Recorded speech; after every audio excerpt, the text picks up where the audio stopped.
నమస్కారం, welcome to I dream. నేను మీ విజిత. ప్రస్తుతం మనతో పాటు ఉన్నారు ఇస్కాన్ టెంపుల్ నుంచి ప్రణవానంద ప్రభుజీ గారు. ప్రభుజీ ఎప్పుడు మనతో మాట్లాడినా కూడా ఎన్నో మంచి మంచి విషయాలను, కృష్ణుడికి సంబంధించిన విషయాల గురించి అయితే ఏంటి, కృష్ణ లీలల గురించి అయితే ఏంటి, ఆధ్యాత్మిక మార్గంలో మనం వెళుతున్నప్పుడు ఎటువంటి నియమాలు పాటించాల్సి ఉంటుంది, అసలు ఆధ్యాత్మిక మార్గంలో ఎందుకు వెళ్లాల్సి ఉంటుంది, ఇలాంటి ఆసక్తికర విషయాలన్నింటినీ మనకు తెలియజేస్తూనే ఉంటారు. ఇప్పుడు ప్రభుజీతో మాట్లాడి మరిన్ని మంచి మంచి విషయాల గురించి అడిగి తెలుసుకుందాం. హరే కృష్ణ ప్రభుజీ. హరే కృష్ణ ప్రభుజీ. ఆధ్యాత్మిక మార్గం వైపు వెళ్తే మనకు అన్ని రకాలుగా బాగుంటుంది, భగవంతుడి దగ్గరికి మనం వెళ్ళొచ్చు, మోక్షం పొందొచ్చు అని చెప్పి మాట్లాడుకుంటూ ఉంటాం. అయితే ప్రభుజీ, చాలామంది ఆధ్యాత్మిక మార్గం వైపు వెళ్ళినా, ఎన్ని పూజలు చేసినా, ఎన్ని పుణ్యక్షేత్రాలు చేసినా వాళ్ళకున్న ఒత్తిళ్ళు మాత్రం అలానే ఉంటుంటాయి. మరి భగవంతుడి సేవలో ఉన్నప్పుడు, భగవంతుడి మార్గంలో ఉన్నప్పుడు ఒత్తిళ్ళు ఎందుకు ఉంటాయి? విముక్తి పొందాలి కదా ప్రభుజీ వాటి నుంచి. ఒక విషయం చెప్తాను మీకు. భగవంతుడి యొక్క సేవ వేరు, కోరికలతో భగవంతుడికి చేసే పూజలు వేరు. ఓకే. మనకి ఒత్తిడి పోవాలి అని అంటే ఫస్ట్ మన మనసులో ఉండే భారాలు ఏవైతే ఉన్నాయో అవి తగ్గించుకోవాలి. మీకు ఒక చిన్న విషయం చెప్తాను, అప్పుడు మీకు అర్థమవుతుంది. అలెగ్జాండర్ ది గ్రేట్ భారతదేశానికి వచ్చినప్పుడు ఒక సాధువు ఒంటిపైన బట్టలు కూడా లేవట, ఇలా కూర్చొని ధ్యానం చేస్తూ ఆనందంగా నిమగ్నం అయిపోయి ఉన్నారనమాట. అయితే ఈ సాధువు అలెగ్జాండర్ని చూసి నించోని కూడా నించోలేదట. అయితే ఆయనకు చాలా కోపం వచ్చింది. అదేంటి, నేను ఇంత పెద్ద రాజును వస్తే నించోవట్లేదేంటి అని ఆయన ఏం చేశారు, ఒక వ్యక్తిని పంపించారు. ఆయన నించోమని చెప్పు అని అన్నారనమాట. ఆయన వెళ్ళారు. నేను ఎందుకు నించుంటా అని అన్నాడు. ఈయన హాయిగా అలా మళ్ళీ తపస్సు చేసుకుంటున్నాడు అనమాట. అలెగ్జాండర్ స్వయంగా వచ్చారు ఆయన దగ్గరికి. వచ్చి ఆయనతో అన్నారట, అయ్యా, నా దగ్గర ఇంత సామ్రాజ్యం ఉంది, అయినా సరే నాకు భారంగా ఉన్నది, నీ దగ్గర బట్టలు కూడా లేవు, అయినా సరే నువ్వు ఇంత ఆనందంగా ఎలా ఉన్నావు, ఇంత ఆనందం నీ ముఖంలోనే కనిపిస్తూ ఉంది, ఎందుకింత వర్చస్సు, ఎందుకింత తేజస్సు, ఎందుకింత ఆనందం నీ దగ్గర ఉంది అని అడిగారట. అయితే ఈయన అన్నారట, ఒక చిన్న రాయి, ఇంతే రాయి కింద నుంచి తీసుకొని అలెగ్జాండర్ని అన్నారట, ఇది నువ్వు పట్టుకోవచ్చా? అయితే అలెగ్జాండర్ అన్నారట, ఇంత చిన్న రాయి పట్టుకోవటంలో నాకేముంది, పట్టుకుంటాను, ఇవ్వండి అని చేతిలో పెట్టాడు. అలానే పట్టుకొని ఉంచు అని అన్నారట. ఇలా పట్టుకున్నారు. గంట సేపు అయింది, 2 గంటలైంది, 3 గంటలైంది. అలా టైం పెరుగుతూ ఉండేసరికి ఆయన చేతి మొత్తం కూడా ఎంత హెవీగా అనిపించిందంటే అంత హెవీగా లాస్ట్ కింద పడేశారు. అమ్మో, నేను ఇంకా పట్టుకోలేను. అదేంటి, ఇంత చిన్న రాయి నేను పట్టుకుంటాను, అచ్చేస్తా ఇంచేస్తాను అన్నావు కదా, ఇప్పుడేమైంది అని అంటే, అమ్మో చాలా కష్టం, చాలా కష్టం. చూసారా, ఒక చిన్న రాయే కొద్దిసేపటి తర్వాత ఎంత భారంగా మారిపోయింది మనకి. కానీ మనము భగవంతుడి దగ్గరికి ఎందుకు వెళ్తున్నాము? అయ్యా, నాకు కొత్త కారు కొని ఇచ్చేసేయి, నాకు కొత్త ఇల్లు కొని ఇచ్చేసేయి, నాకు తొందరగా పెళ్ళి అయిపోవాలి, నాకు పిల్లలు కలగాలి, నాకు ఇంత ఆస్తి రావాలి, నాకు అది కావాలి, ఇది కావాలి అని ఇంకా భారాలు అడగడానికి మనం భగవంతుడి దగ్గరికి వెళ్ళామనుకోండి, ఎప్పుడు మనం ప్రశాంతంగా ఉండలేం. కానీ అదే స్వామి నిస్వార్థమైన ప్రేమతో, భక్తితో, భక్తి వేరు, కోరికలు కోరటం వేరండి. ఎప్పటి వరకైతే మనం భగవంతుడి నుంచి కోరికలు కోరుతామో అది భక్తి కాదు. అంటే మనసులో ఎటువంటివి లేకుండా నిస్వార్థమైన భావనతో, భగవంతుడి పట్ల ప్రేమతో కానీ మనం వెళ్తే అటువంటి వాడు ఎన్నటికీ కూడా ప్రశాంతత లేకుండా ఉండలేడు. ఆయనకి తప్పక ప్రశాంతత ఉంటుంది. ఎవరైతే నిస్వార్థమైన ప్రేమనే మనకి ప్రశాంతత, మీరు అంటున్నారు కదా, ఆ సాటిస్ఫాక్షన్ అనేది ఇస్తుంది. ఒక ఆయన అంటే చాలా తీర్థయాత్రలు చేస్తూ ఉండేవారట. చాలా తీర్థయాత్రలు చేస్తుంటే ఎందుకోసం చేసేవాళ్ళు, మాకు ఇది అయిపోవాలి, మాకు అది అయిపోవాలి, మాకు ఇది జరిగిపోవాలి, మాకు అది జరిగిపోవాలి అని తీర్థయాత్రలని చేస్తూ, అక్కడికి వెళ్తే పుణ్యం వస్తుందట, ఇక్కడికి వెళ్తే పాపం పోతుందట, దీంతో చేస్తుండే. అయితే వాళ్ళ గురువుగారు చాలాసార్లు చెప్పారు, నాన్న ఈ భావనతో వెళ్ళకు, అక్కడుండే భగవంతుడి యొక్క దర్శనం చేసుకోవడానికి వెళ్ళు, అక్కడ సాధువుల దగ్గర నుంచి మాటలు వినడానికి వెళ్ళు, ఆ క్షేత్రానికి సేవ చేయడానికి వెళ్ళు అని అంటే ఈయనకు అర్థం కాదు. నేను వెళ్ళాలి, మునగాలి, అన్ని దర్శనాలు చేసుకోవాలి, ఎందుకంటే పుణ్యం వచ్చేస్తుంది, పుణ్యం వచ్చేస్తుంది, పుణ్యం వచ్చేస్తుంది. అదే అయితే ఈ గురువు గారు ఒకసారి ఏం చేశారంటే ఒక కాకరకాయ ఇచ్చారట. కాకరకాయ ఇచ్చి, నాన్న నువ్వు వెళ్ళే పుణ్యక్షేత్రాలన్నింటిలో కూడా ఎక్కడెక్కడైతే నువ్వు స్నానం చేస్తావో అక్కడ అల్లా కూడా ఈ కాకరకాయకి స్నానం చేయించు అని అన్నారు. సరే అని మొత్తం ప్రతి క్షేత్రాన్ని గంగా, యమున, గోదావరి, కావేరి అన్నిట్లో స్నానం చేసి తీసుకొచ్చారట. వచ్చి మళ్ళీ ఆశ్రమానికి తిరిగి వచ్చేసరికి ఆ గురువుగారు అన్నారట, నాన్న ఈ కాకరకాయని కొద్దిగా ముక్కలు ముక్కలు చేసి కొద్దిగా వండు అని అనేసరికి వండి చూసేసరికి ఆ కాకరకాయ చేదుగానే ఉంది. కాబట్టి దాని యొక్క గుణం పోయిందా? గంగలో స్నానం చేసాం, యమునలో స్నానం చేసాం, పోలేదు కదా. ఎప్పటి వరకైతే మనం నిజమైన ఆధ్యాత్మిక మార్గము అని అంటే ఏమిటి? శ్రవణం, కీర్తనం, విష్ణు స్మరణం, పాద సేవనం, అర్చనం, వందనం, దాస్యం, సాఖ్యమాత్మ నివేదనం.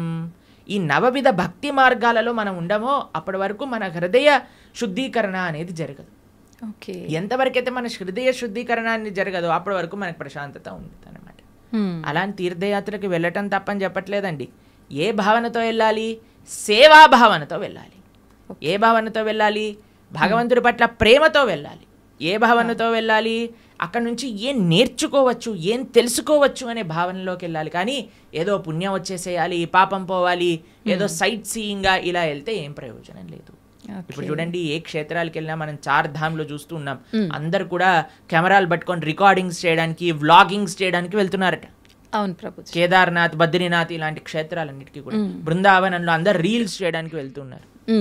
ఇలా చేస్తే మనకి భక్తి ఎటువంటి ప్రయోజనం రాదండి. ఇంకా మనల్ని కర్మబంధంలో ఇంకా చిక్కుకుంటాం, కానీ మనం చర్మబంధం వీడలేము.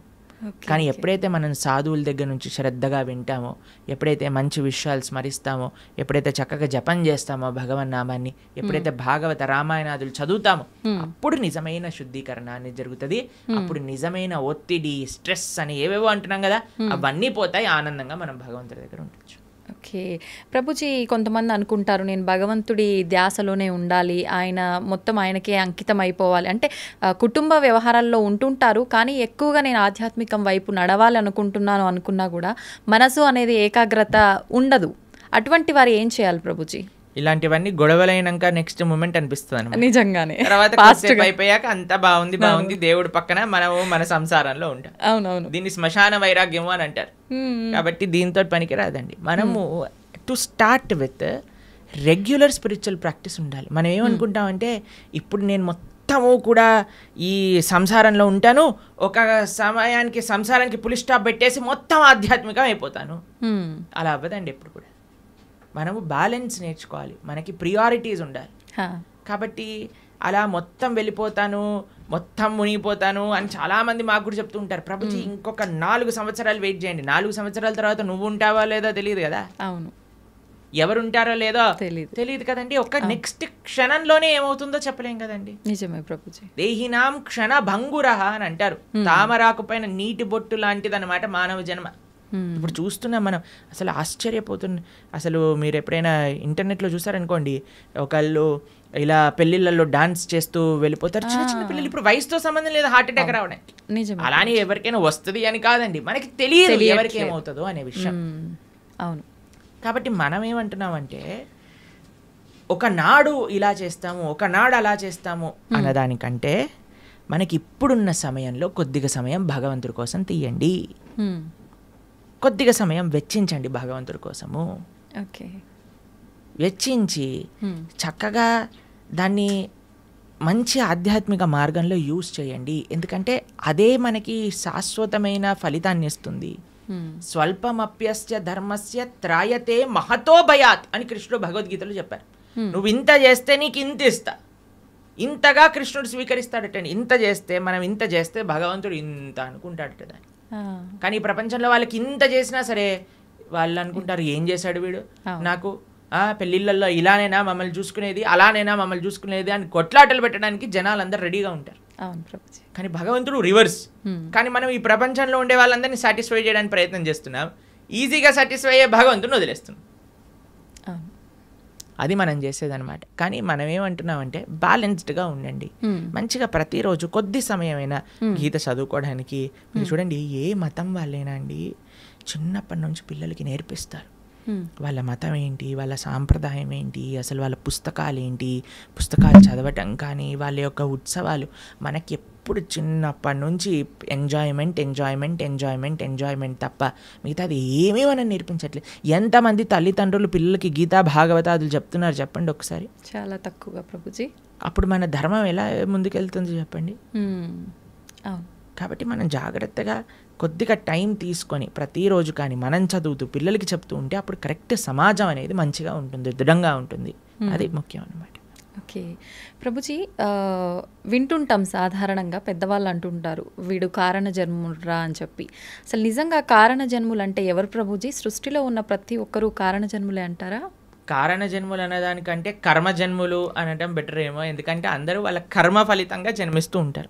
కారణ జన్మలు అని అంటే ఎవరైతే మహానుభావులు ఉంటారో, మహాభక్తులు ఉంటారో, ప్రపంచంలో ఉండే వాళ్ళందరినీ భక్తి మార్గంలో ధార్మికంగా నడిపించడానికి ప్రయత్నం చేస్తూ ఉంటారో, వాళ్ళ ఆచరణ ద్వారా శాస్త్ర అధ్యయనం ద్వారా 10 మందికి మంచి చేయడానికి ప్రయత్నం చేస్తుంటారు. అటువంటి మహానుభావులు కారణ జన్ములుగా మనం చెప్పొచ్చు. ఎంతో మంది మహానుభావులు మన భారతదేశంలో కారణ జన్ములుగా ఒక ప్రయోజనం కోసం అవతరించిన వాళ్ళు ఉన్నారు. మన ఆచార్యులు జగద్గురు శంకరాచార్యులు కానీ, జగద్గురు మధ్వాచార్యులు కానీ, జగద్గురు రామానుజాచార్య స్వామి వారు, శ్రీ చైతన్య మహాప్రభు, వల్లభాచార్యులు, శ్రీల ప్రభుపాదులు వారు, ఇటువంటి మహానుభావులు జన్మిస్తారు. వాళ్ళని కారణ జన్ములు అని అంటారనమాట. కానీ మనలాంటి జీవులందరం కూడా మన కర్మ ఫలితాన్ని అనుభవించడానికి జన్మించిన వాళ్ళమే అనమాట. మనం చేసుకున్న పుణ్య పాపాలను అనుభవించడానికి ఈ ప్రపంచంలోకి వచ్చాం. కాబట్టి కర్మ వల్ల జన్మించే జీవులందరూ కూడా కారణ జన్ముల యొక్క మార్గాన్ని అనుసరించాలి. వాళ్ళు చూపించిన మార్గాన్ని, వాళ్ళు ఇడిపించిపెట్టిన లెగసీ ఏదైతే ఉందో దాన్ని ఫాలో అవటం వల్ల, వాళ్ళ టీలింగ్స్ ఫాలో అవటం వల్ల మనం కూడా జన్మలేని ఒక చక్కటి భగవంతుడి యొక్క లోకానికి చేరుకోగలుగుతాం అనమాట. కాబట్టి ఆచార్యులు కారణ జన్ములు, వాళ్ళకి కర్మ లేదండి.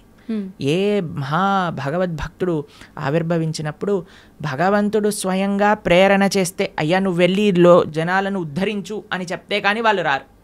అటువంటి మహాభాగవతోత్తములని మనం కూడా ఆశ్రయిస్తే మనం కూడా ఈ జన్మ రాహిత్యం పొంది భగవంతుడి యొక్క సేవ చక్కగా ఆ భగవంతుడి యొక్క లోకంలో చేసుకోగలుగుతాం. ప్రభుజీ, ప్రతి ఒక్కరికి కూడా ముందు జన్మకు సంబంధించిన వాసనలను బట్టి పాపపుణ్యాలు ఉంటాయి కదా, మరి వాళ్ళకు అంత గత జన్మలకు సంబంధించిన ఉంటాయి కదా, మరి వాళ్ళకి ఎందుకు ఉండవు కర్మలు? ఆచార్యులక మహాభాగవతోత్తములక, ఎందుకంటే వాళ్ళు భగవంతుడు పంపిస్తే ఈ ప్రపంచంలోకి వచ్చిన వాళ్ళు. వాళ్ళందరూ కూడా భగవంతుడి యొక్క లోకంలో ఉండేవాళ్ళు అనమాట. అయ్యా నువ్వు ఉద్ధరించడానికి వెళ్ళు అని వాళ్ళని పంపిస్తే వాళ్ళు వచ్చి మనల్ని ఉద్ధరించడానికి ప్రయత్నం చేస్తారు. కాబట్టి వాళ్ళు ఏదో మనలాగా కర్మ వల్ల పుణ్యపాపాలు అనుభవించడానికి వచ్చిన వాళ్ళు కాదనమాట. భగవంతుడు తన యొక్క సొంత కృపతో, స్వామి నువ్వు వెళ్ళి ఈ ప్రపంచంలో ఉండే వాళ్ళందరూ కష్టపడిపోతున్నారు, పాపం వీళ్ళందరికీ ఏమి ధర్మం ఏంటి అధర్మం అంటే ఏం తెలియట్లేదు, కాబట్టి నువ్వు వెళ్ళి నీ భక్తి ద్వారా నీ ఆచరణ ద్వారా 10 మందికి తెలియజేయి, వాళ్ళందరినీ కూడా మంచి మార్గంలో నడిపించు అని చెప్పి పంపిస్తే వాళ్ళు భగవంతుడి దగ్గర నుంచి కిందికి వస్తారు. ఓకే, అలా ప్రభుజీ, ధర్మం అంటున్నాం. ధర్మము, జ్ఞానము, భక్తి, కర్మ ఇవన్నీ మాట్లాడుకుంటున్నాం. అసలు ఇవన్నీ అంటే ఏంటి? నిజంగా వీటన్నింటినీ మనం గనక వీటి కరెక్ట్ మార్గంలో గనక వెళ్ళగలిగితే వీటి ద్వారా నిజంగా భగవంతుని ఎలా చేరుకుంటాం? అసలు మీరన్న క్వశ్చన్లో చాలా టర్మ్స్ ఉన్నాయి. ధర్మము, జ్ఞానము, భక్తి, కర్మ ఇవన్నీ ఒక్కొక్క విశ్లేషణ చేయవలసిన, ఒక్కొక్క పాడ్కాస్ట్ కి సంబంధించిన టాపిక్స్ అనమాట మీరు అడిగింది. సాధారణంగా ప్రతి ఒక్కరు ఎవరు నోరు తెరిచినా కూడా ఇవే జనరల్ గా డిస్కస్ చేస్తుంటారు కదా ప్రభుజీ. మన అన్నిటికంటే పెద్ద మిస్కన్సెప్షన్ ఏంటి అని అంటే, ఎవరికి తోచింది వాళ్ళు ధర్మం అనుకుంటారు. నాకు తెలిసిందే ధర్మము, అంతే, నేను ఇది ఇలా చేశాను కాబట్టి ఇదే ధర్మము, నాకు ఇలా తెలుస్తుంది కాబట్టి ఇదే భక్తి, నేను ఇచ్చేస్తాను ఇదే నాకు జ్ఞానము, నాకున్నదే గొప్ప జ్ఞానము. ఇదంతా కాదండి, చాలా సింపుల్. ధర్మస్తు సాక్షాత్ భగవత్ ప్రణీతం. ధర్మం అంటే భగవంతుడు చెప్పింది. భగవంతుడు ఏం చెప్పాడు, ఎక్కడ చెప్పాడు మీకు తెలుసా? తెలీదు. భగవంతుడు అసలు ఏం మాట్లాడారు, అసలు ఏం చెప్పారు అనే విషయం తెలుసా మనకి? భగవంతుడు చెప్పింది భగవద్గీత. మనకి బేసిక్ ధర్మం ఎవరైనా అనుకున్నారనుకోండి, అరే నాకు మన సనాతన ధర్మంలో చెప్పిన ధర్మం ఏంటి తెలుసుకుందాము అని అనుకుంటే వాళ్ళు అసలు ఏం చదవాలి? భగవద్గీత చదవాలి ప్రభుజీ. భగవద్గీత కంపల్సరీగా చదవాలి మన సనాతన ధర్మంలో. ఎందుకంటే అది ప్రస్థానత్రయములో ఒక పుస్తకం. అన్నిటికంటే మెయిన్ ఫిలాసఫికల్ అండర్స్టాండింగ్, అసలు ధర్మం అంటే ఏమిటి అని తెలుసుకోవడానికి, సనాతన ధర్మం అంటే ఏమిటి తెలుసుకోవడానికి భగవద్గీత తప్పకుండా అధ్యయనం చేసి ఉండాలి. ఎంతమంది హిందువులు భగవద్గీత చదివిన వాళ్ళు ఉన్నారు చెప్పండి? ఎంతమంది అధ్యయనం చేసిన వాళ్ళు ఉన్నారు చెప్పండి? చాలా మందికి ఇంట్రెస్ట్ ఉందండి. ఎందుకంటే కాలం వాళ్ళైతే చదువుతుంటారు. మీరు అలా అనుకుంటున్నారు. మేము ఇప్పుడు భగవద్గీత నేర్పిస్తున్నప్పుడు 3rd క్లాస్ పిల్లల నుంచి 10th క్లాస్ పిల్లల వరకు ఎంతోమంది పిల్లలు కూడా భగవద్గీత పూర్తిగా అధ్యయనం చేయడానికి రెడీగా ఉన్నారు, చేస్తున్నారు కూడా, ఎగ్జామ్స్ కూడా రాస్తున్నారు. పిల్లలు నోట్బుక్ పెట్టుకొని భగవద్గీత నోట్ డౌన్ చేసుకుంటుండే పిల్లలు చాలామంది మన దగ్గర ఉన్నారు. మా యూట్యూబ్ ఛానల్లో మేము భగవద్గీత చెప్పినప్పుడు సుమారుగా 10 లక్షల మంది వీక్షించారు. కాబట్టి ఉన్నారు జనాలు, కానీ ఆ అవేర్నెస్ ఇంకా పెరగాలి. భగవంతుడు చెప్పింది ధర్మం కానీ ఇక్కడ అక్కడ చెప్పింది ధర్మం కాదు, వీడు వాడు చెప్పింది ధర్మం కాదు. భగవంతుడు చెప్పిన ధర్మానే మనం మాట్లాడాలి. ఇప్పుడు మీరు అడగచ్చు, ప్రభుజీ మరి మీరు చెప్పింది ఎందుకు మేము వినాలి? ఎందుకంటే భగవద్గీతలో చెప్పినది మాత్రమే, భాగవతాది శాస్త్రములలో చెప్పినది మాత్రమే మేము ప్రస్తావన చేస్తాం. మా సొంతంగా ఒక్కటి కూడా అటు ఇటు కల్పించి చెప్పామనుకోండి, అది ధర్మం అవ్వదు అనమాట. ధర్మం అంటే భగవంతుడు చెప్పింది ధర్మము, అది చెప్పేవాళ్ళు ధార్మికులు, దాన్ని ఆచరించే వాళ్ళు ధార్మికులు. ఇది ముఖ్యమైన విషయం అనమాట. కాబట్టి ధర్మం అంటే ఏంటి? భగవంతుడు చెప్పింది ధర్మం. భగవంతుడు ఏమి చెప్తే అది ధర్మము. తర్వాత రెండవ విషయం మీరు అడిగారు ఏంటి? జ్ఞానం. జ్ఞానం అంటే ఏంటి? భగవంతుడు గురించి తెలుసుకోవటమే జ్ఞానం. ఎవరైతే భగవంతుడి గురించి తెలుసుకుంటారో, భగవంతుడు చెప్పింది భగవద్గీత అనుకున్నాం, మరి భగవంతుడి గురించి తెలుసుకోవాలంటే ఏ పుస్తకం చదవాలి? భాగవతం చదవాలి. భాగవతం భగవంతుడి గురించి చెప్పేది, భగవద్గీత భగవంతుడు చెప్పినది. ఈ రెండూ కానీ మనం చదువుకున్నాం అనుకోండి, మనకి భగవంతుడు అంటే ఏమిటి, అసలు భగవంతుడు మనల్ని ఎందుకు సృష్టించారు, అసలు మన కర్తవ్యములేంటి, భగవంతుడిని ఎలా పొందాలి, భగవంతుడికి మనకి ఉండే సంబంధం ఏంటి, అన్ని విషయాలు అర్థమైపోతాయి అన్నమాట. కాబట్టి జ్ఞానము ధర్మము ఈ రెండు మనం విన్నాం. తర్వాత మూడవది మీరు అడిగినారు భక్తి. భగవంతుడిని చేరే మార్గమే భక్తి. భగవంతుడిని చేరుకోవడానికి ఎన్నో మార్గాలు ఉన్నాయి.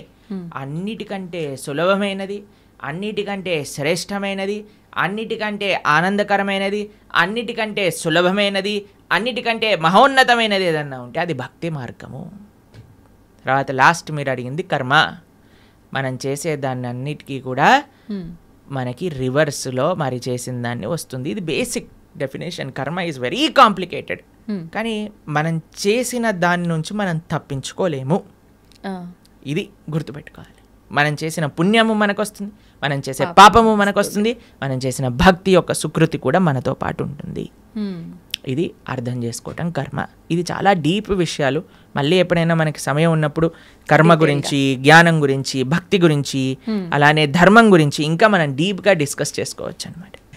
ప్రభుజీ, భక్తి అంటున్నాం. అసలు భక్తి అంటే భగవంతుడికి శరణాగతి చేయడమే అంటారా ప్రభుజీ? సర్వధర్మాన్ పరిత్యజ్య మామేకం శరణం వ్రజ. కరెక్ట్. భక్తి అంటే భగవంతుడికి శరణాగతి చేయడం. అసలు శరణాగతి అంటే ఏంటి? స్వామి నీవు నచ్చింది చెయ్యి, నీకు నచ్చింది, నీకు ఏది కరెక్ట్ అనిపిస్తే అది చెయ్యి. ఒక బేసిక్ ఆస్పెక్ట్ ఆఫ్ శరణాగతి ఏంటి అని అంటే భగవంతుడి పట్ల మనం డిమాండ్ చేయకూడదు, నాకు ఇది మంచిది ఇదే చేయాలి నువ్వు. అలా కాదు, అయ్యా నువ్వు ఏం చేసినా సరే నాకు మంచే చేస్తావు అని మన మనసులో ఉండే భావన. అవశ్య రక్షివో కృష్ణ, నువ్వు తప్పకుండా నన్ను రక్షిస్తావు స్వామి, నువ్వేం చేసినా కరెక్టే చేస్తావు, కాబట్టి నువ్వు నచ్చిందే చెయ్యి తండ్రి అని ఫస్ట్ అన్నిటికంటే బేసిక్ విషయం చెప్తున్న శరణాగతిలో కనీసం ఇది భగవంతుడి దగ్గర అనగలగాలి. కానీ భగవంతుడి దగ్గరికి ఇప్పుడు పూజలు, వ్రతాలు, నోములన్నీ స్టార్ట్ అయిపోతున్నాయి కదా. ఈ నోములో ఇది చేస్తే నాకు ఈ ఫలితం వస్తుంది, ఏ నోము చేస్తే నాకు ఏ ఫలితం వస్తుంది, ఈ స్తోత్రం చదివితే నాకు ఇది అవుతుంది, ఆ పూజ చేస్తే నాకు అది అవుతుంది, ఇన్ని వారాలు ఇది చేస్తే నాకు ఇది అయిపోతుంది. సారీ సార్, ఇది భక్తి కాదు, ఇది కేవలం పూజ, ఆరాధన కాదు. పూజ చేస్తే పుణ్యం వస్తుంది, ఆరాధన చేస్తే భగవంతుడి యొక్క కృప, భగవంతుడి పట్ల ప్రేమ పెరుగుతుందన్నమాట. కాబట్టి తిరువారాధన అని మనము భగవద్భక్తి సాంప్రదాయంలో అంటాం. స్వామి యొక్క ఆరాధన అనేది యూజ్ చేస్తాం. ఆరాధన అంటే ఎప్పుడైతే ప్రేమ ఉంటుందో, అక్కడ ఎటువంటి అపేక్ష ఉండదో అది ఆరాధన అవుతుంది. కానీ నాకు ఇది కావాలి అని మనం చేస్తే అది పూజ అవుతుంది, దానివల్ల పుణ్యం మాత్రమే వస్తుంది, భక్తి రాదు. కాబట్టి మీరు అన్నట్టుగా భగవంతుడి యొక్క పూజ చేయటము లేదా భగవంతుడి యొక్క ఆరాధన చేయడం యొక్క అన్నిటికంటే గొప్ప ఫలితం ఏంటి అని అంటే భగవంతుడికి శరణాగతి చెయ్యుట. స్వామి నేను నీ వాణ్ణి, నీకు చెందినవాణ్ణి, నువ్వు నాకు ఏం చేసినా సరే అది తప్పకుండా కరెక్టే చేస్తావు, అని భగవంతుడికి కంప్లీట్ శరణాగతి, శ్రీకృష్ణ భగవానుడికి కంప్లీట్గా శరణాగతి చేయుట, దాన్నే భక్తి అని అంటారు. చాలా కరెక్ట్గా చెప్పారు మీరు. ఆ భావన చాలా శ్రేష్టమైన భావన, అందరూ అలవర్చుకోవాల్సిన భావన అది. ప్రభుజీ, ఒక జీవి ముక్తి పొందాలి అంటే మీరు చెప్పినట్టుగా భగవంతుడికి శరణాగతి చేస్తే ముక్తి పొందొచ్చు అంటారా? అదే మార్గం భగవంతుడి దగ్గరికి వెళ్ళడానికి, భగవంతుడి యొక్క సేవ చేయడానికి మార్గమే భక్తి శరణాగతి. ఇంకే మార్గం లేదు. భగవంతుని చేరుకోవడానికి అన్నిటికంటే ఈజియెస్ట్ మార్గం, అన్నిటికంటే బెస్ట్ మార్గం ఏదన్నా ఉంటే అది భక్తియే. ఆ భక్తి తప్ప సమాశ్రితాయై పదపల్లవప్లవం మహత్పదం పుణ్య యశోమురారే భవాంబుదిర్వత్స పదం పరం పదం పదం పదం యద్విపదాం న తేషాం అని అంటారు. సమాశ్రితాయై అంటే శరణాగతి చేయటం. ఎవరైతే భగవంతుడి యొక్క శ్రీచరణాలను ఆశ్రయిస్తారో అటువంటి వాడికి ఏమవుతుందట, ఇంత పెద్ద సంసార సాగరం అంటాం కదండి, సంసార సాగరంలో కొట్టి ముట్టాడుతున్నాం అంటారు కదా, ఆ సంసార సాగరం ఎంత అయిపోతుందట అంటే, ఒక గోవు దూడ పాదం ఉంటుంది కదండి, దూడ కానీ బుడదలో పాదం పెట్టింది అనుకోండి, ఇంత చిన్న హోల్ అవుతుంది, దాంట్లో ఎంత నీళ్లు ఉంటాయి? తక్కువగా ఉంటాయి. అన్ని నీళ్ళు అయిపోతుందంటే ఈ సంసార సాగరం మొత్తం ఎవరైతే భగవంతుడికి శరణాగతి చేస్తారు. అంత నీటిని ఎంత సులభంగా దాటొచ్చండి, ఒక పాదం పెడితే సరిపోతుంది, దాటి అంతే. అలా సంసారాన్ని దాటేయచ్చట ఎవరైతే భగవంతుడి యొక్క పాదాలకు శరణాగతి చేస్తారు. కాబట్టి ముక్తి కావాలి, భగవంతుడి దగ్గరికి వెళ్ళి భగవంతుడి యొక్క సేవ చేసుకోవాలి అని అనుకున్న వాళ్ళకి ఏకైక మార్గం ఏమిటి అని అంటే అది భక్తి శరణాగతి మాత్రమే, ఇంకా ఏ మార్గము పని చెయ్యదు. ఓకే ప్రభుజీ, మోక్షం అంటుంటాం, ముక్తి మోక్షం ఒకటేనా? ఇవి రెండు కూడా భగవంతుని చేరుకోవడాన్నే ముక్తి మోక్షం అని అంటారా? ఎస్, ముక్తి మోక్షము అని అంటే చాలా మందికి ఒక మిస్కన్సెప్షన్ ఏముంటుంది అని అంటే భగవంతుల్లోకి వెళ్ళి కలిసిపోవటము అని అనుకుంటారు, ఐక్యం అయిపోవటము అని అంటారు. చాలా మంది ఈ మాట వాడుతూ ఉంటారు అనమాట, ఐక్యం అయిపోవాలి భగవంతుడి లోపల. మనం ఏమి భగవంతుడి లోపల ఐక్యం అవ్వడానికి పుట్టలేదండి. జీవులం అందరూ కూడా జీవేర స్వరూప హోయ్ కృష్ణేర నిత్య దాస్, మనందరం కూడా భగవంతుడి యొక్క సేవ చేయడానికి ఉన్నాం. ఇప్పుడు చూడండి, ఒక చిన్న పిల్ల ఉంది, ఆవిడికి అమ్మ అంటే చాలా ప్రేమ ఉన్నప్పుడు ఆ చిన్నపిల్ల వచ్చి అమ్మతోటి, అమ్మ మళ్ళీ నేను నీ పొట్టలోకి దూరిపోతాను, నీ శరీరంలోకి వెళ్ళిపోతాను అని అంటే, ఒరే శరీరంలోకి వెళ్ళటం ఏంట్రా, నువ్వు అమ్మ అంటే ప్రేమ ఉంది అని అంటే నువ్వు ఏదో ఒక సేవ చేయాలి, అమ్మకి నచ్చినట్టుగా ఉండాలి, అమ్మకి నచ్చే విధంగా ఉండాలి, అదే సేవ కదండి. అమ్మ పొట్టలోకి వెళ్ళిపోవటం ప్రేమనా, లేదా అమ్మకి నచ్చే పనులు చేయటం ప్రేమనా? నచ్చే పని చేయటం. కాబట్టి భగవంతుడి యొక్క భక్తి, భగవంతుడి ముక్తి అని అంటే భగవంతుడు లోపలికి వెళ్ళిపోవాలి అని కోరుకోవటం కాదు, భగవంతుణ్ణే అయిపోవాలి అని చాలా మంది అనుకుంటూ ఉంటారు అనమాట. కానీ అది కాదండి ముక్తి అంటే. ముక్తి అంటే భగవంతుడి యొక్క సేవ చేయటం. భగవంతుడి యొక్క సేవ కాదు, భగవంతుడి యొక్క భక్తుల యొక్క సేవ. భగవంతుడి యొక్క భక్తుల యొక్క సేవ కాదు, భగవంతుడి యొక్క భక్తుల యొక్క భక్తుల యొక్క సేవ. భగవంతుడి యొక్క భక్తుల యొక్క భక్తుల యొక్క సేవ కాదు, భగవంతుడి యొక్క భక్తుల యొక్క భక్తుల యొక్క భక్తుల యొక్క సేవ. దాసానుదాసో తవ పాదేయిక మూలం, ఇది ముక్తి అని అంటే. మనం చాలామందికి ప్రశ్న, ఒకవేళ మనకి ముక్తి వచ్చేసింది అనుకోండి, భగవంతుడి దగ్గరికి వెళ్ళిపోవాలి, ఏం చేస్తాము? సేవ చేసుకుంటాం. ఎస్, సేవ చెయ్యాలి అనే వాళ్ళకే అక్కడికి అలౌడ్ ఉంటుంది, లేకపోతే అలౌడ్ ఉండదు అనమాట. నేను కూడా మీరు వైకుంఠానికి ఎందుకు వెళ్తున్నారండి అని వీసా స్టాంపింగ్ వాళ్ళు అడిగారు అనుకోండి, ఏం లేదండి మేము కొద్దిగా మాకు వైకుంఠం చూసి రావాలని ఉంది అనుకోండి, రిజెక్ట్ అనేసిస్తారు. టూరిస్ట్గా వెళ్ళలే మనం వైకుంఠానికి, పర్మనెంట్ రెసిడెంట్గానే వాళ్ళు వీసా ఇస్తారు. ఆ పర్మనెంట్ రెసిడెంట్లో కూడా పర్మనెంట్ ఎంప్లాయ్మెంట్ ఉంటుంది అన్నమాట మనకి భగవంతుడి యొక్క సర్వీస్. ఎవరైతే ఎంజాయ్మెంట్ మెంటాలిటీ ఉంటుందో వాళ్ళకి పరలోకానికి ఎలౌడే ఉండదు. ఎవరైతే సేవాభావనలో ఉంటారో వాళ్ళకి మాత్రమే భగవంతుడి దగ్గరికి ఎలౌడ్ ఉంటుంది. ప్రభుజీ, జీవాత్మ అంటుంటారు, జీవుడు జీవాత్మ రెండు ఒకటేనా, వేరు వేరంటారా? ఎస్, మనకి 3 రకాల శరీరములు ఉంటాయి. ఇప్పుడు మీరు చూసే దాన్ని స్థూల శరీరము అని అంటారు, అంటే చర్మము, బ్లడ్, బోన్స్ వీటన్నిటితో ఉండే స్థూల శరీరం అంటారు. దీంట్ లోపల సూక్ష్మ శరీరం అని ఉంటుంది, మన బుద్ధి అహంకారములతో స్థూల శరీరం ఉంటుందన్నమాట. దాని లోపల స్థూల శరీరం, సూక్ష్మ శరీరం, దాని లోపల మనకి కారణ శరీరము అని అంటారు, దాన్ని ఆత్మ, జీవాత్మ అని అంటారు. ఇప్పుడు చూడండి, ఫర్ ఎగ్జాంపుల్ ఇప్పుడే నేను స్టూడియోకి వస్తుంటే ఒకళ్ళు వెళ్ళిపోయారు, ఆయన పక్కన నుంచి ఇలా తీసుకెళ్తూ ఉన్నారనమాట. సపోజ్ పలానా వ్యక్తి వెళ్ళిపోయారండి అని అంటారు. వెళ్ళిపోయారు అని అంటే ఇక్కడే కదండి మన ముందే కనిపిస్తున్నారు కదా, మరి వెళ్ళిపోయారు అని ఏం వెళ్ళిపోయింది? ఆత్మ. ఇదే బేసిక్ అండర్స్టాండింగ్. కానీ ఎంతమందికి ఈ విషయం గురించి అరే ఆత్మ వేరు శరీరం వేరు అని మనం గుర్తించేసామనుకోండి, ఈ శరీరం పైన అంత ఇన్వెస్ట్మెంట్ ఎందుకు చేస్తాం చెప్పండి? అస్సలు ఎవరైనా అద్దెల్ని అలంకరించుకుంటారా? మీకు ఈ స్టూడియో అంటే జస్ట్ రెంట్కే ఇచ్చారంటే మీరు ఒక 1 కోటి రూపాయలు పెట్టి దీన్ని రీమోడిఫికేషన్ చేస్తారా? లేదు, ఆలోచిస్తాం ప్రభుజీ, ఖచ్చితంగా ఆలోచిస్తాం. ఎప్పుడైతే మన సొంత ఇల్లు ఉంటుందో అక్కడ అలంకరించుకుందాం అని అనుకుంటారు కదా. కానీ మనందరం చేసే పని ఏంటి? ఇది తెలుసు, అదే ఈ శరీరము పర్మనెంట్ కాదు, అయినా సరే మనం ఈ శరీర పోషణలో ఉన్నాం. కానీ శరీర పోషణలో ఉండద్దు అని చెప్పట్లేదండి, కానీ ముఖ్యమైన ఆత్మని మర్చిపోరాదు. అది అన్నిటికంటే ముఖ్యం. జీవాత్మ మనము అని అంటే ఇప్పుడు చూడండి, ఇది నా చెయ్యి అంటాం, నా చెయ్యి, నా షర్ట్, నా వాచ్, నా తల, నా కళ్ళు. మరి నువ్వెవరు? నా నా నా నా అంటున్నావు కదా, మరి నువ్వెవరు అని కానీ మనం ప్రశ్న చేసుకుంటే మనకు తెలుస్తుంది మనం ఈ శరీరం కాదు. శరీరం అయితే మరి ఆ వ్యక్తి అలానే ఉన్నాడు కదా, వెళ్ళిపోయారు అని ఎందుకు అంటున్నారు? జీవులం మనం, మనందరం కూడా ఆత్మ, అంటే జీవాత్మ అంటారు. కేవలం ఈ 3 కాదండి, ఇంకొక ఆయన కూడా మన శరీరంలో ఉన్నారు, ఆయన పరమాత్మ. మన హృదయంలో, హృదయ స్థానంలో 2 ఉంటారు వ్యక్తులు, జీవాత్మ పరమాత్మ, 2. జీవాత్మ ఎప్పుడైతే పరమాత్మను తెలుసుకొని పరమాత్మకు శరణాగతి చేసి పరమాత్మ సేవ చేస్తారో దాన్నే ముక్తి మోక్షము అనేది. కాబట్టి జీవుడు జీవాత్మ 2 ఒకటే, జీవాత్మ ఒకళ్ళు, పరమాత్మ ఒకళ్ళు. పరమాత్మని తెలుసుకోవటమే జీవుడి యొక్క లక్ష్యం. ప్రభుజీ, ఒకసారి ఆత్మ శరీరాన్ని విడిచి వెళ్ళిన తర్వాత మళ్ళీ ఎంత కాలం పడుతుంది మళ్ళీ ఒక జీవిలో రావటానికి? ప్రాణం అంటే ఏమంటారు, అది ఒక కస్టమైజ్డ్ ప్రాసెస్ అన్నమాట. అది ఎవరికి ఎంతసేపు వాడు నరకంలో ఉంటాడో, ఎంతసేపు స్వర్గంలో ఉంటారో, ఎంత తొందరగా, అవన్నీ ఇంకా మనం చెప్పలేము. చాలా కాంప్లికేటెడ్ కర్మ సిద్ధాంతం అంటే, దానికి ఏం స్పెసిఫిక్ పారామీటర్స్ లేవు. మనతోటి అయినప్పుడే మనకు తెలుస్తుంది ఎన్ని రోజులు ఉన్నాం, మనం ఎక్కడ ఉన్నాం అనేది. కాబట్టి తప్పకుండా ఒక శరీరం నుంచి వదిలిపెట్టి వెళ్ళాక కొన్ని రోజులు ఆ జీవాత్మ అలానే తిరుగుతారు అని చెప్తారు. అందుకే మనము మంచి పుణ్యకర్మలన్నీ చేయడానికి ప్రయత్నం చేస్తాం. 10, 11, 12 అట్లా ఒక్కొక్కరికి ఒక్కొక్క పద్ధతులు ఉంటాయి. దాని తర్వాత వాళ్ళు అక్కడ నుంచి స్వర్గాది లోకములకు, నరకాది లోకములకు వెళ్ళి వాళ్ళ పాప పుణ్యాలన్నీ అనుభవించి మళ్ళీ ఇంకొక శరీరంలోకి దాల్చడానికి ఈ భూలోకంలోకి రావాల్సి వస్తుంది. లేదు, ఆయన చాలా భాగవతోత్తముడు, భగవంతుడికి శరణాగతి చేసి భక్తి చేసిన వాళ్ళు, పుణ్యంతో సంబంధం లేదు, పాపంతో సంబంధం లేదు, సాయిగా యత్గత్వా నా నివర్ధంతే తద్ధామ పరమమ్మ, భగవంతుడి యొక్క లోకానికి చేరుకున్నారనుకోండి, ఇంకా మళ్ళీ పుట్టాల్సిన అవసరం లేదు, పుణ్యము లేదు, పాపం లేదు, ఏ గోల లేదు, ఆనందంగా భగవంతుడి యొక్క సేవలో ఉండొచ్చు.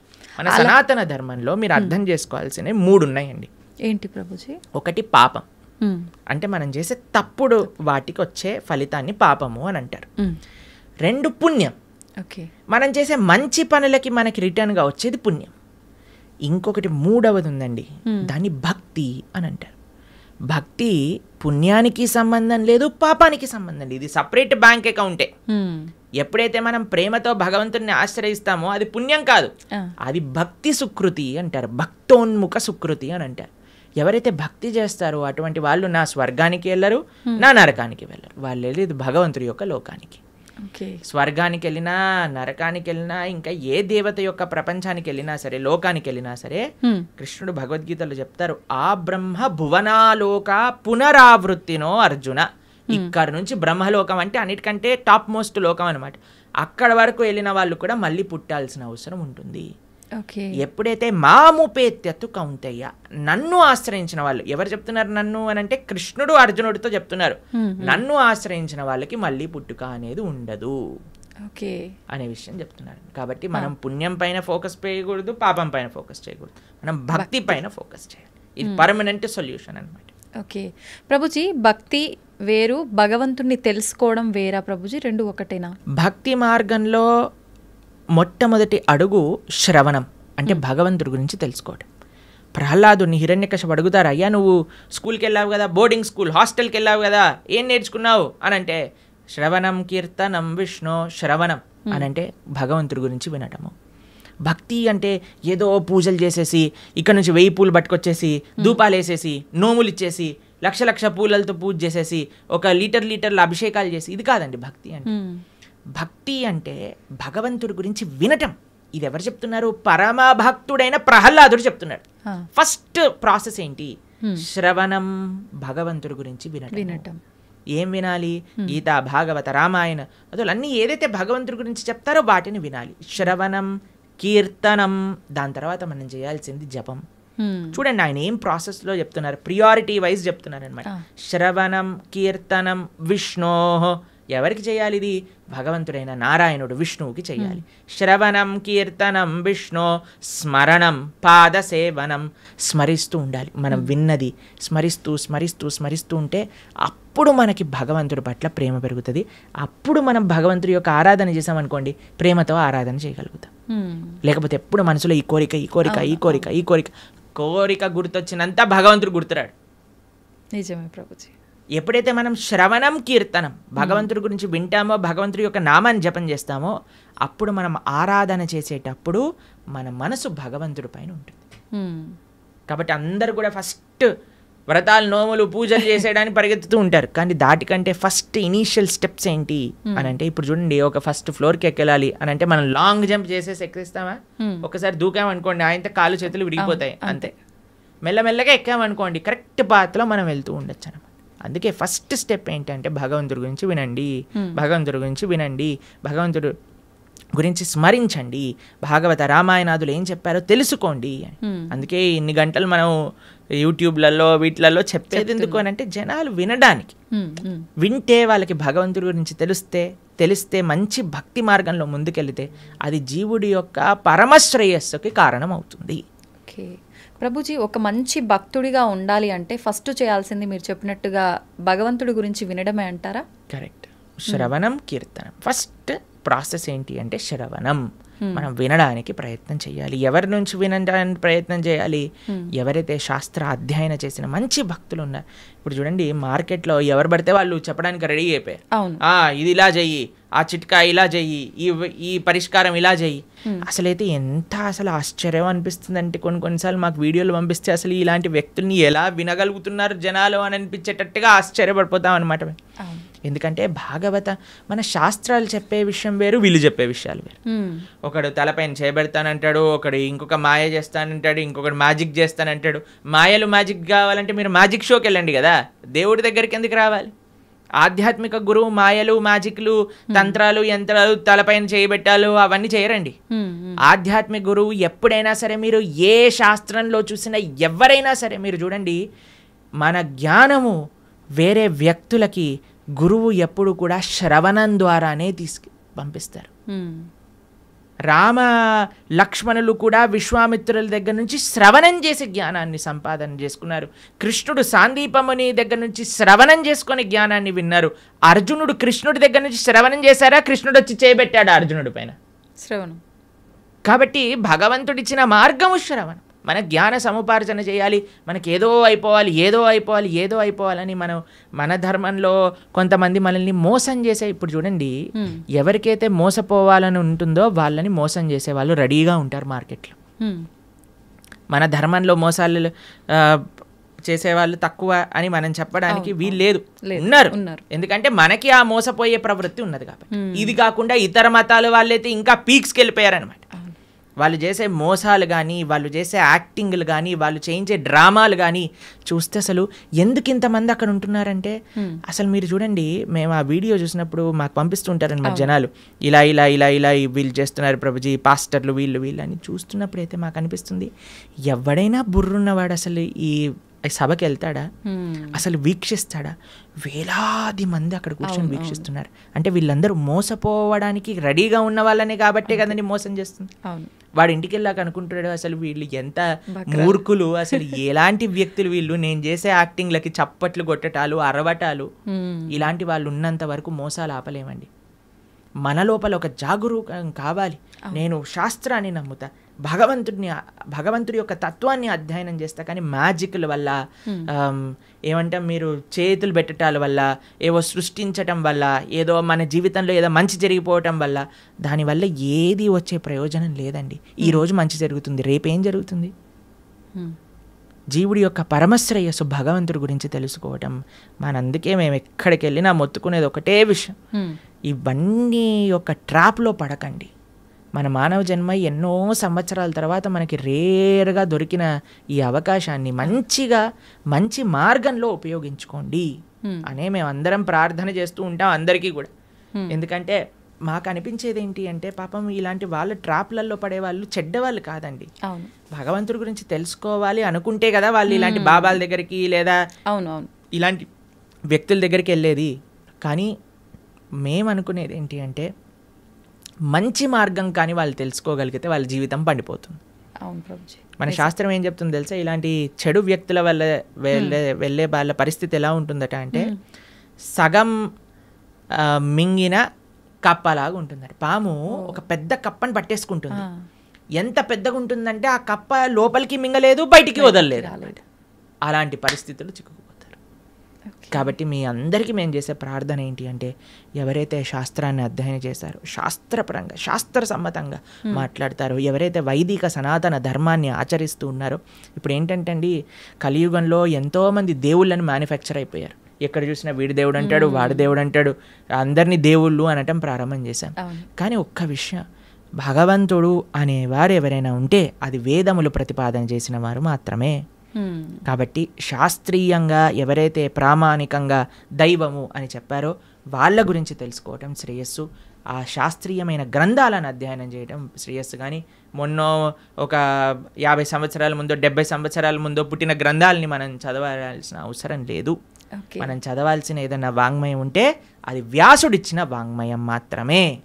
అది చాలా ముఖ్యం. ఓకే ప్రభుజీ, మీరు చెప్పినట్టుగా అంటే వీటన్నింటినీ చదువుకుంటూ భగవంతుడి గురించి వింటూ అలా ఉంటే నిజంగా భగవంతుడి అనుగ్రహం పొందొచ్చు అంటారా? గుళ్ళకి పుణ్యక్షేత్రాలకి వెళ్ళకపోయినా కూడా భగవంతుడి యొక్క అనుగ్రహం పొందాలి అని అంటే భగవంతుడు చెప్పినట్టు నడుచుకోవాలి. మీకు ఒక విషయం చెప్తాను. మీకు మీ పిల్లలు ఉన్నారనుకోండి, మిమ్మల్ని చాలా బాగా చూసుకుంటూ మీరు చెప్పిన పని ఏమీ చేయకపోతే మీకు ఆనందం వేస్తుందా?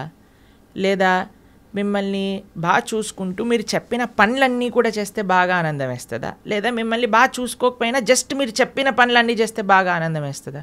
బాగా చూసుకోవాలి, చెప్పింది వినాలి, అప్పుడే ఆనందంగా ఉంటుంది కదా. అదే మనం చేయాలి. భగవంతుడు చెప్పినట్టుగా నడుచుకోవాలి, భగవంతుడి యొక్క ఆరాధన చేయాలి. అది నిజమైన మంచి జీవుడు లేదా మంచి సనాతన ధర్మానికి చెందినవాడు చేసే పని. ఇటు భగవంతుడి యొక్క సాంగత్యం లేనప్పుడు మనం భగవంతుడి యొక్క స్మరణతో ధార్మికంగా ఉండటం, అలానే మనం భగవంతుడి యొక్క సేవ చేసుకునే ఒక అవకాశం వచ్చినప్పుడు సాక్షాత్తుగా అక్కడికి వెళ్ళి దర్శనం చేసుకొని ఒక సేవ భావనతో ఉండటం, ఆ రెండు ముఖ్యమే మనకి. ఓకే ప్రభుజీ, కొంతమంది తల్లి గర్భంలోనే ఉన్నప్పుడే రకరకాల రీజన్స్ ఏదైనా ఉండొచ్చు, చనిపోతూ ఉంటారు. అది వాళ్ళ గత జన్మ కర్మఫలమే అంటారా, లేదంటే మరి ఇంకేమైనా రీజన్ అయి ఉంటుందంటారా? ఇప్పుడు కర్మ ఎలా పనిచేస్తుంది అంటే అండి అన్నిటినీ మ్యాచ్ చేస్తుంది అనమాట ఎగ్జాక్ట్ పాయింట్కి. తల్లిదండ్రుల కర్మ ప్రకారం ఏం జరగాలి అది ఉంటుంది, జీవుడు వచ్చేవాడి కర్మలో ఏం జరగాలి అది కూడా ఉంటుంది. అన్నిటినీ కలిపి మ్యాచ్ చేసి ఒక దగ్గర పంపిస్తుంది. కాబట్టి ఇది ఎవరి కర్మ అని చెప్తే ఆ జీవుడు కర్మనే, అలానే ఆ తల్లిదండ్రుల యొక్క కర్మనే, అందరి కర్మ మిక్స్ అయ్యి పరివారము అని అంటేనే ఒకళ్ళ కర్మ ఒకళ్ళు నెగేట్ చేసుకోవడం.